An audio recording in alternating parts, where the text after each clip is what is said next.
ver que esté todo bien, que la cámara funciona. Está. Ok, parece que está todo bien. Es que luego para meter a la gente no es tan fácil. Ah, bueno, pero ¿dónde tengo yo la mascarilla? Ahora aquí. Hi, Debbie. Ok. So... ¿Ya te están viendo? ¿Eh? No? Sí, ahí te aparecen las personas que lo ven. Ah, sí. Hello. Hola! Hola. So we're getting ready. We have 1 minute to start. Let's try to be right on time. Of course. In Spain, we are always on time. Not! Yes, we are. Yes. Okay. So, the masks do we... Hi, Julie! Comment ça va? Hello, Debbie. Hello. Masks. Hi, Liz. From Scotland. From Scotland. Hola, Scotland. Yes. Hola. Hello. Okay. Is it the time? I Yes. don't hear the bells. Do you have bells in this building? Yeah, we do, but I don't know. They're quiet. Maybe the They're late. person in charge of the bells is sleeping siesta, so Spanish could be. siesta. 4 o'clock Hola, Jorge. here. Okay, so I guess might as well we should start. Yes. Let's do it. So hi everybody, I Hello. am Francisco, and today we're going to be broadcasting from this beautiful village called Olite, and I'm joined by this gentleman here, Javier. Hello. He is an expert from the city of Olite and many other things. He knows about wine, he knows about olive oil, he knows everything. So, and he has the keys to the palace of Olite, which is even better. You're going to see us, hi Nina, with masks on, masks off. We have them, but okay, now I can hear the bells. Yeah, now it's 4 o'clock here. Now it's 4 o'clock. So, buenos días, América. Good morning, America. Buenos días. Hi, everybody. So, we are in the village of Olite. Let me touch a little bit over there so you get to see how beautiful day we have. A village that we can go back all the way to Roman times, okay, by the 2nd century after Christ. We have some Roman ruins in this little village, but it all came strong by the Middle Ages. That's right. Olite is known as the medieval capital of this ancient kingdom of Navarra.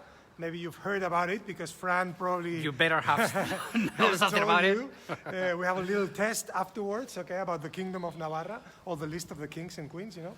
And so Olite has never been the capital of this kingdom, but it's like the unofficial capital, okay? The capital, always Pamplona, but Olite is a very, very important medieval town in the heart, in the center of Navarra. So, as Fran said, we have a Roman background as well, and even Muslim background, but the most important period for Olite were the Middle Ages, okay?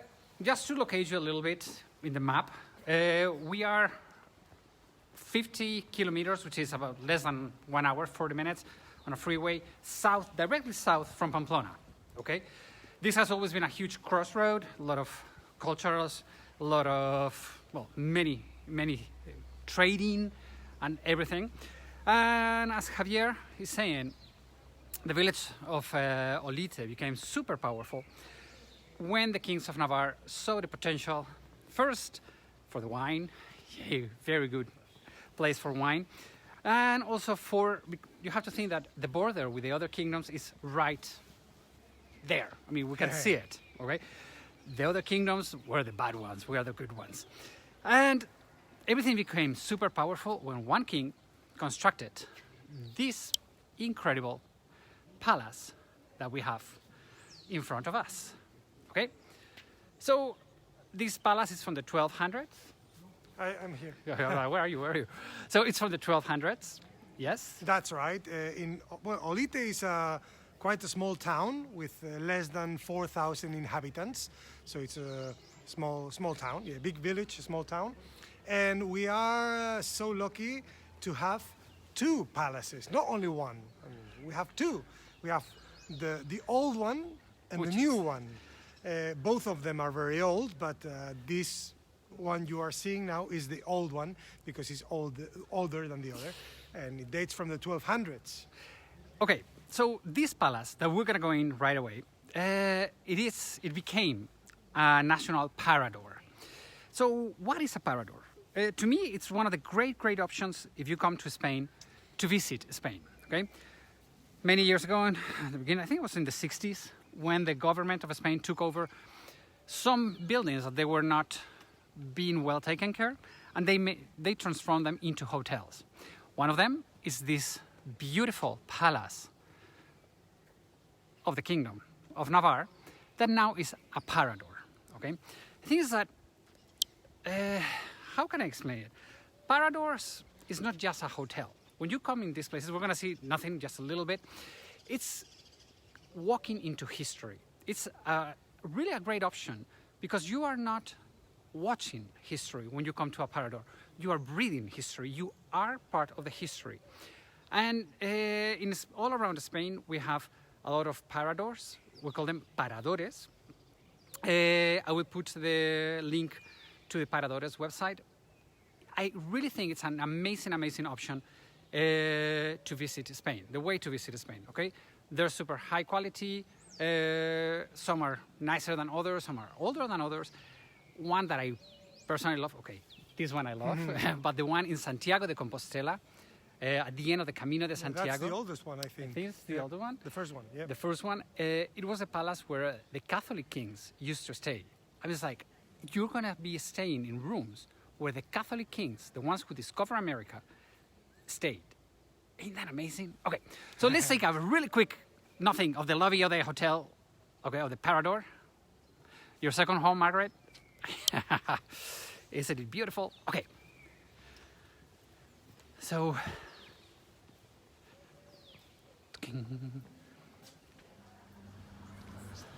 hola, Begoña. Hola, Begoña, estamos aquí. So, when you come into this beautiful Parador, you're welcomed by her. Hola, Begoña. But also by this guy. Oh, the first one was Gredos. Was it Gredos? Ah, Thank you, Patricia. Commented. Thank That's you. one of the great things about it. Okay, and okay, too much light here. Okay, so now it's Christmas time and we have all the decorations, so beautiful. And let me show you one room that I love from this Parador. Okay, they're turning the lights on. Thank you, gracias. Okay, yes, take a look at this. So Gredos was the first Parador. Look how beautiful. You know, so what I was telling you is coming to these Paradors, it's really an experience. I mean, because and in fact, I think now with this COVID issue, the new way of tourism is going to be different. I don't think we're going to go to these huge 500,000 rooms hotels. People are going to start, I think, enjoying more this a little bit smaller hotels with a lot of history, a lot of background, a lot of personality.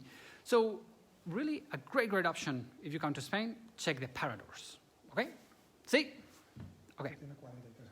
So this one has 43? Yeah. Okay. So, yes. Patricia says that she loves Paradores in Christmas time. I know, I mean, me too, because they have all these little details everywhere. It's like so cute. And we have the nativity. Let me show it to you. It's so beautiful. Oh, too much light. Let me be in your shadow. Okay. Beautiful. Okay, so we're going to say goodbye. Let's say thank you very much. Chicas, muchísimas gracias. Saludar a Estados Unidos. Decir hola. ¡Hola, América! Okay, bye. Gracias. Thank you. Okay, so that's the Parador here in Olite. And what Javier is saying is that we do have this beautiful old palace from the 1200s. And we have the new palace from the 1400s. Mm-hmm. Okay. The thing is that the king who constructed this new palace also constructed this beautiful church. Okay. Let me show you the entrance gate, which is so incredible. Okay, let me take some perspective here. I love. Margaret is a parador addict. Me too. Okay, so here what we have is this beautiful entrance to this church. And as we were talking before, this part of Navarre has a lot to do with the wine. And all the decoration in the arches, let me get a close-up. They are leaves and grapes, and it's all decorated. Yeah, it's a vineyard, actually. It's beautiful vineyard. I mean, here we have the representation of the vineyard as the wine, but also the blood of God is wine. So it's beautiful, beautiful, beautiful. We have just cleaned it. When was the end of the restoration? Yeah, the restoration took place a couple of years ago, and well, they managed to bring out the original colors, some of the original colors, so you can see perfectly in the image all those golden cloaks of some of the characters, and we can still see some red, blue, and green colors that are original. This facade dates from 1295, so we are talking about a 700-year-old facade. This is all original, and the paintings are original. Okay? Isn't it amazing? So it's really amazing. So this gate tells us about the beginning of life of Jesus Christ. Okay? I don't like saying the birth of Jesus Christ, but it's the beginning of the life. Because, as I always tell you, this type of door starts from the bottom on the left. Okay, so let's do it. The first image that we have, it is the Annunciation. Okay, the angel telling the Holy Mary, girl, you are pregnant.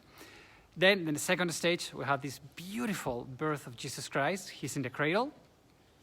Holy Mary resting, and Joseph, the father, there taking care of everything. Joseph looks a little bit worried and a little bit thinking about what's going on here, you see? That's what happens when you're a new father. Yeah. 3 months ago. Yeah, 3 months ago, I became a father. You see, I don't sleep anymore. Congratulations. No, I do sleep. You have a beautiful baby girl. Okay, so we have on the second stage, Joseph, the Holy Mary, and baby Jesus. Then here we have the killing of the innocents, okay? This is a very strong and very hard image, okay? Leslie says congratulations. Thank you, Leslie. Then we have the Holy Family escaping, okay? And then up there, we have the presentation in the temple. And as I told you, this is not the beginning of the life, of the birth of Jesus Christ, the beginning of the life, because on the last step, we have the baptism. Okay, so we have the beginning of his religious life. So as you see, this beautiful, beautiful church. Oh, and there's one thing I love, it's the green man. Yeah, the green man. Yeah, the funny fact about this church, and most of the churches of the Middle Ages here, is that religious and non-religious items are mixed up, you see? So we have the green man, that beautiful mask representing nature, that probably it's a pagan symbol that's then integrated into Christianity, you know? So it's like a mixture of images. It's beautiful, beautiful. So, but the jewel from this village is your palace. The palace. I have a palace. I am the king of the palace. At least I have the keys. So, Yeah. So Olite, as you are seeing now, is really beautiful, with an old palace that today is a hotel, with a beautiful medieval church. By the way, we didn't say the name, Santa Maria, the Church of Santa Maria. So that would be more than enough for any other town. But in Olite, we have more. And as we were telling you, we have a new palace built in the 1400s by the kings of Navarra. Why? Because, as we were saying, Olite is located almost in the center of the kingdom, which was good for the kings to move What was around. the name of the church? Santa Maria. Santa Maria. Holy Mary. Santa Maria la Real de Olite. The Royal Holy Mary. So the kings of Navarra have always loved Olite. They were staying here in the old palace, today's parador, when every time they were coming here. But there was a very special king for us, whose name was Charlie, we can call him, the third of Navarra, nicknamed El Noble, the noble. Why? Because he spent all his fortune, not in wars, like modern politicians do. No. He spent almost all of his money in luxury, in palaces, in jewels. And that's why he came here and said, I don't like the old palace, let's build a new one. And that's what he did. So it is that we are very influenced by the French crown, okay? We have been talking that the Kingdom of Navarre was split on one side of the Pyrenees and the other side of the Pyrenees. So what today is France was part of the Kingdom of Navarre. So many of our kings, they lived there on the French side, okay?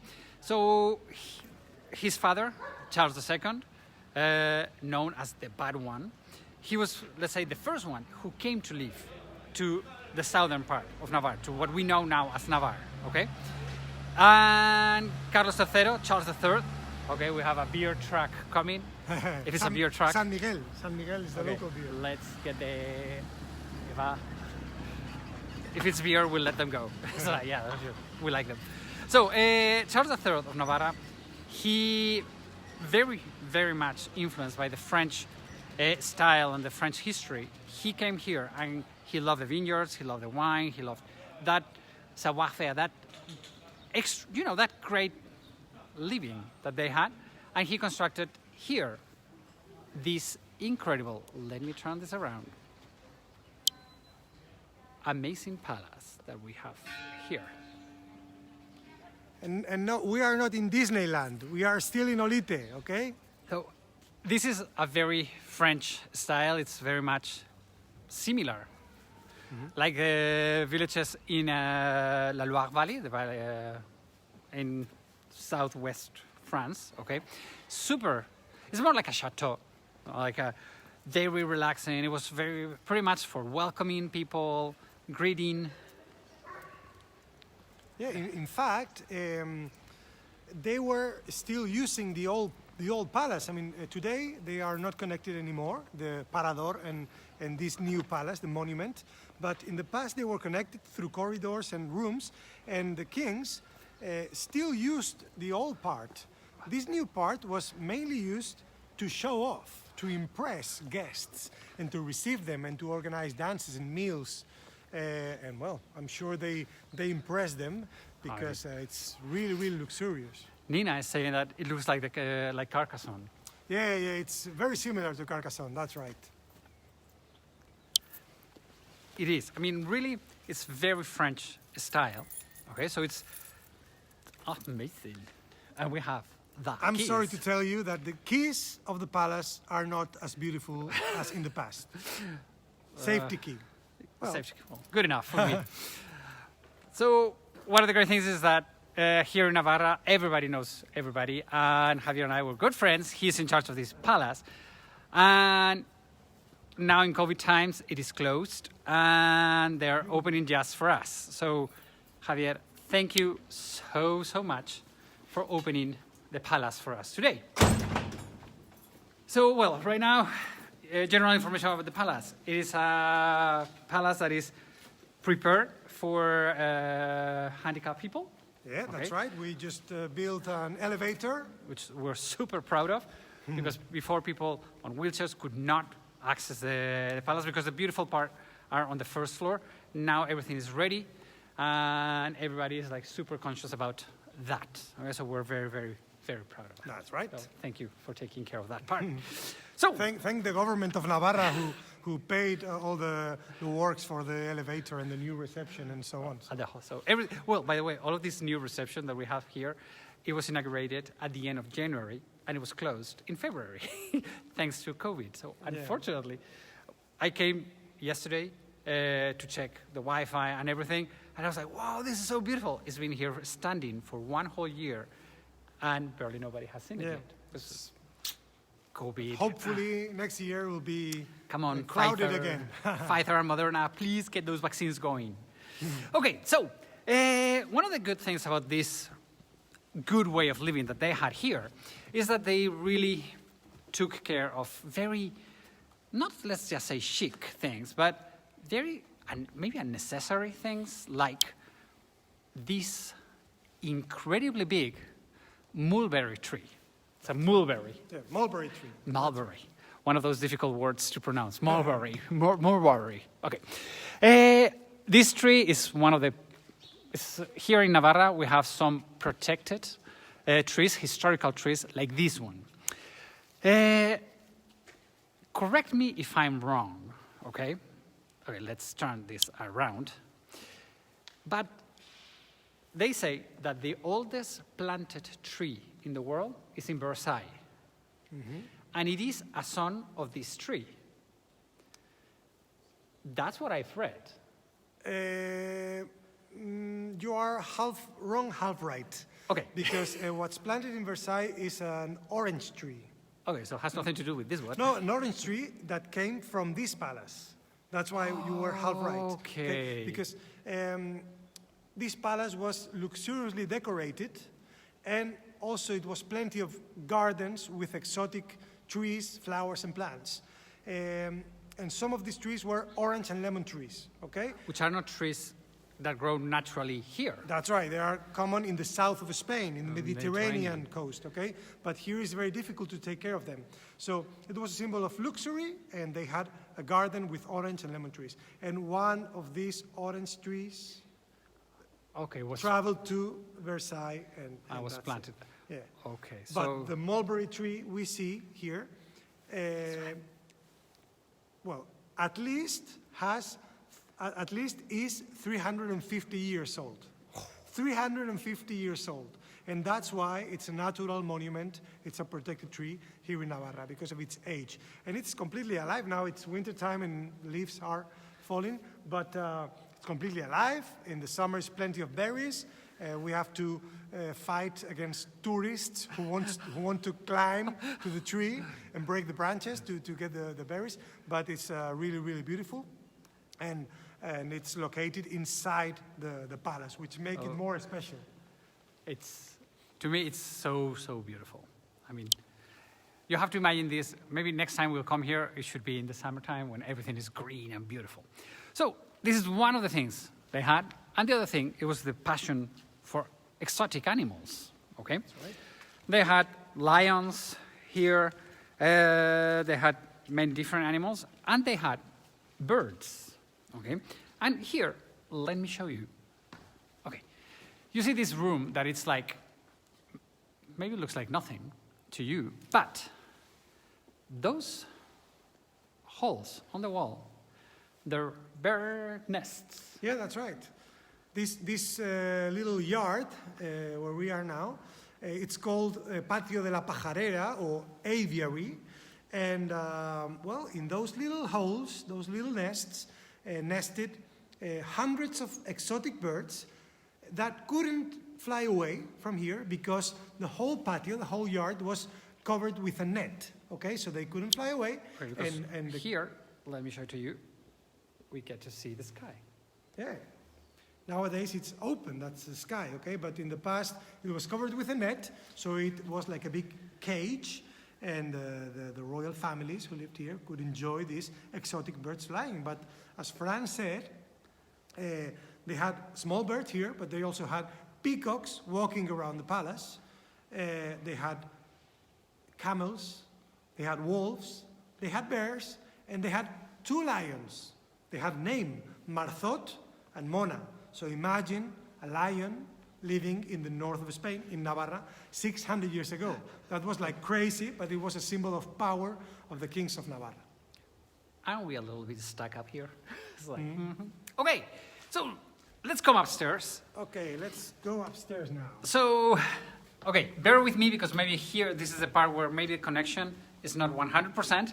And also, because it's a revolving door, we have a staircase. Okay. Spiral staircase. A spiral staircase, so don't get dizzy. Okay, I'm gonna get a heart attack here. Okay, one more thing. This this palace is a palace, not a castle, okay? A castle is defensive, like the one we saw in Javier, in the village of Javier. We made it, we're up. This is a palace for leisure, okay? And really, it's a beautiful palace for pleasure, okay? Look, this beautiful balcony. This is the mulberry tree. We were just down there, okay? And the mulberry tree welcomes everybody in this incredible, incredible terrace that the King Charles III had. This was his private. Yeah, maybe not his private spot, but his favorite spot. Okay. As you can see, especially when Carlos, when the king was an old man, he enjoyed, like my father does, enjoying sitting in the sun with a blanket on his legs. And that's what he did here. He came here. This gallery is completely protected from the wind, from the north wind that usually blows here. And he would sit in the sun, enjoying the trees, the animals, and the views of Olite. So imagine being here, today is a little bit chilly. It's a beautiful sunny day, but it's chilly. And imagine you're the king, and you're here resting, sunbathing, with a little blanket on top of you. I mean, isn't it great to be a king in the Middle Ages? It's like, look at the shadows. It is so beautiful. Ah, qué bonito, por favor. Okay, and there's one room that, okay, let me turn this around again. I've been to Olite 100,000 million times, I would say, and there's one room that I have only seen it once in my lifetime. I'm going to say today for the second time in my life, because this palace got on fire and all the decorations, they were burned, okay? So only one room, one piece of a room remained as it was, okay?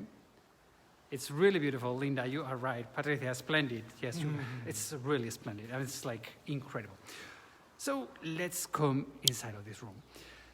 Because at that moment, a lot of the decorations that they were here, they were Muslim inspired or done by Muslims, okay? So in Navarra, many times we say that we don't have Muslim heritage and it's like a blah, blah. I mean, take a look at this incredible work. If this is not Muslim heritage to you, what is? What is the material? These works are made of plaster, and they were made by mudéjares, who were Muslims who lived among the Christians here in Navarra, specifically in Tudela, 60 kilometers south from here. And as you can see, we have all the typical Muslim or Arab decoration, all the geometry, all the vegetables or vegetal decoration, the flowers, they didn't represent humans or animals, okay? And that's what you see. You see stars, you see bows, triangles, and different kind of leaves, you see? And as Francisco was saying, this is the only original decoration that resisted the fire, that burnt all the structure 200 years ago, in the year 1813. And there was a big fire that damaged the structure of the palace and burnt almost all of the decoration. So it's almost a miracle that we still have these Moorish plaster works, because they were completely, for 100 years they've been unprotected, unsheltered, receiving sun, wind, rain, snow, so it's almost a miracle that they are still here with us. I mean, this is so beautiful. It's so incredibly delicate. I mean, look at all the tiny little details. Everything is exquisite. I think the word is exquisite. Yeah. I mean, it's like really the pleasure of doing beautiful things. I mean, these people really knew how to live a good life. Okay, and as Javier was saying, they didn't mind spending that kind of money to do beautiful, beautiful things, which is incredible. And it's incredible that we still keep them and we have them, okay, which is so, so beautiful. Okay. If any of you have been to Granada, to La Alhambra, probably that decoration reminds you to those beautiful palaces of La Alhambra de Granada. They are really similar. Well, I think Margaret has been, Margaret lives in Granada. Ah, does she? She's a guide in Granada, Okay, so it's like, okay. yeah. So these are better than Granada. These are better than Alhambra. I don't think so.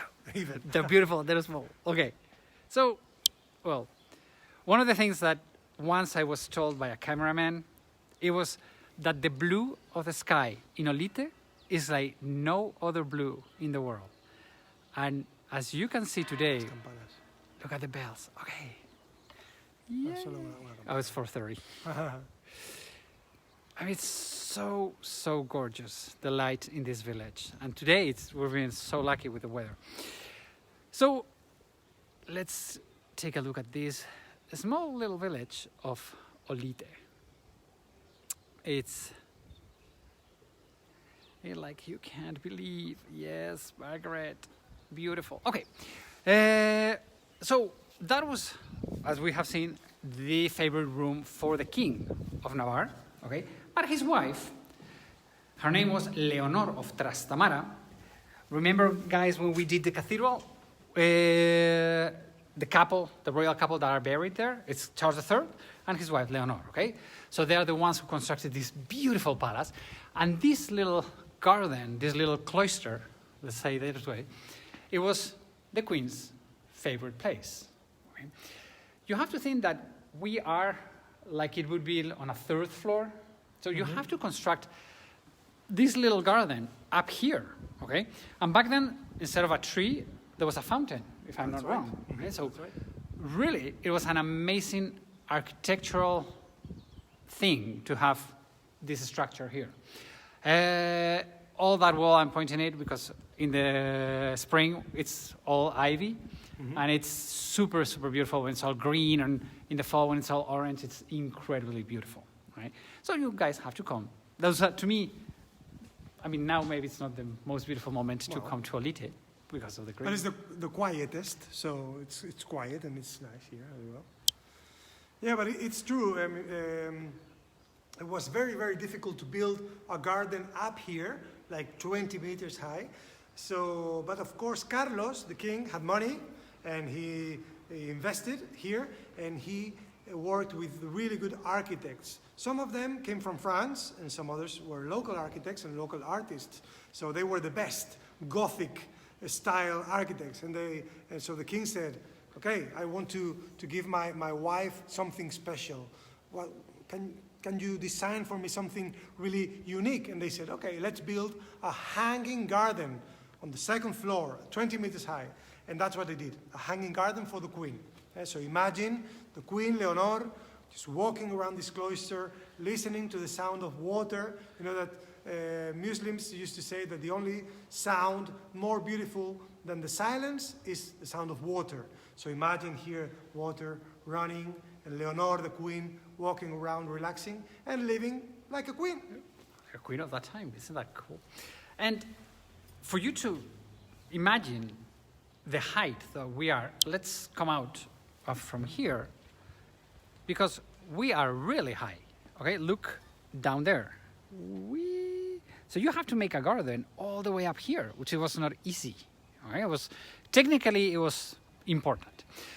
Okay, what about that tower that we have there and that beautiful, beautiful, beautiful, beautiful window? Okay, that is known as the eternal loop. Yeah, that's right. Which was the signature of the king. Yeah, some of you maybe have seen this symbol before or something similar. The eternal loop or eternal knot is a symbol of eternity, and it's a Celtic symbol. I never say if it's Celtic or Celtic. No, I think it's Celtic. Celtic, well, never, yeah, Celtic is a basketball team. Celtic, okay. So it's a Celtic symbol. It represents eternity. So Carlos the king used to not only decorate his palaces with this symbol, but also sign documents, okay? He would write down his name, Carlos III, and from Navarra, and he would use this symbol as a symbol of eternity, okay? So. One of the things about this palace is it's like a little labyrinth. I mean, you get really lost. Okay, the first time I guided this place, will you stop being a fool? Come on, you're a father, for God's sakes. So the first time I guided this palace, I was freaking out. It was like 16, 17 years ago. I was like, I'm gonna get lost. I'm gonna get lost. It is so easy. People get lost. It's not that easy. Okay. Okay. So today there's no wind. Should go up. Yeah, let's Okay. go. Yesterday was super windy, and we said, no, we're not going up this tower. But the views are so beautiful, and it's not windy at all. Lovely thing. Okay. Okay.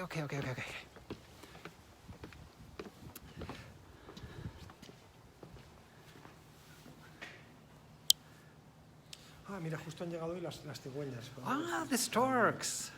Están ahí enfrente. Qué bonito. Oh, isn't it beautiful? Okay, let's see if it doesn't fly away. Today, we've had a new guests in the village. It's winter. And let me see if I can zoom in all the way. Look at the storks. They're back. Yeah, in the past, before the climate was changing, storks would arrive here in February, in early February, right? But now it's mid-December, and they arrived today or yesterday, okay? And also we have a really beautiful view of the area with other medieval villages like San Martin, you can see it from here, or Ujue. Okay, remember that the day we did the migas, the breadcrumbs and all that, that was the village of Ujue, okay? So from Ujue, from the balcony, we saw this, and from here we get to see all the way far away the village of Ujue. Okay, so all of these villages are kind of connected. And look how beautiful the views from up here are. Liz, you've always wanted to see, you don't have storks in Scotland? Isn't it beautiful? Well, about the storks, let's say something maybe not too nice. Everybody likes, oh, the storks are so cute and they bring babies. Yeah, they brought one baby here. But there's one problem. Storks, the nests of the storks are super, super heavy, and they construct wherever they want. And every year they come to their same nest, and they keep on constructing, and more weight and more weight and more weight. And many of our buildings, historical buildings, all around Europe, it's not just, they just break the construction. So it's quite of a dangerous thing. Yeah, that's right. Okay, change of subject. And yeah, I thought you were going to talk about stork's poo, Oh, but that's another. that's a another different topic. thing. Yeah, we don't want to talk about that. But let's talk about wine, because, as we said, this is a Roman origin city, so there's a lot of wine around here. Okay, there are many wineries all around. From here, we get to see this convent where they have some vineyards. Okay, so Javier, how many wineries do we have around here? Well, in Olite, remember, less than 4,000 inhabitants. We have 8 wineries, 8 wine cellars, and 11 kilometers away from here, we have San Martin de Uns with 500 inhabitants and 5 wineries. So we have like 13 wineries around. So that's why we want to know about stork poo. Okay, okay. Francisco will tell you later about it. So that's why Olite and this region is the capital of our wine. I'm sure you know a lot about Rioja wine because it's worldwide known. But the wines from Navarra are as good as the Rioja wines and cheaper. So you are very welcome to taste them. because they are really, really good. And as you saw, we have this beautiful monastery here with a vineyard. And let me tell you a secret. That monastery you just saw is for sale. So if you're interested in buying a nice monastery here in Olite with a lovely vineyard, you could make your own wine, give me a call. Do we have a price? Yeah, we do. It's like, well, it's not expensive for a monastery. It's 3.5 million euros. So I wanted to buy it, but you know, Maybe it's not what I'm looking for right now. Okay, Maybe it's a little bit too big. 3.5 million euros is not that much. The structure is quite okay. You have to do some renovation, but let's sell it. So check this beautiful construction, this beautiful monastery with this property around it. It's for 3.5 million euros. That's right. Okay, I didn't know that. Plus my commission. Okay. I like coming to this balcony, to this tower, because of this beautiful balcony that we have in front of us. Okay.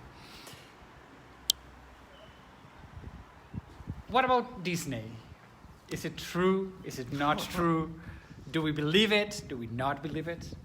Well, I guess that every palace in Europe, all the guides of every palace in Europe say that their palace was the one that inspired Walt Disney for the Cinderella's castle. And of course, they are wrong. The only palace was this one, okay? Disney came here and was inspired to design the Cinderella's castle.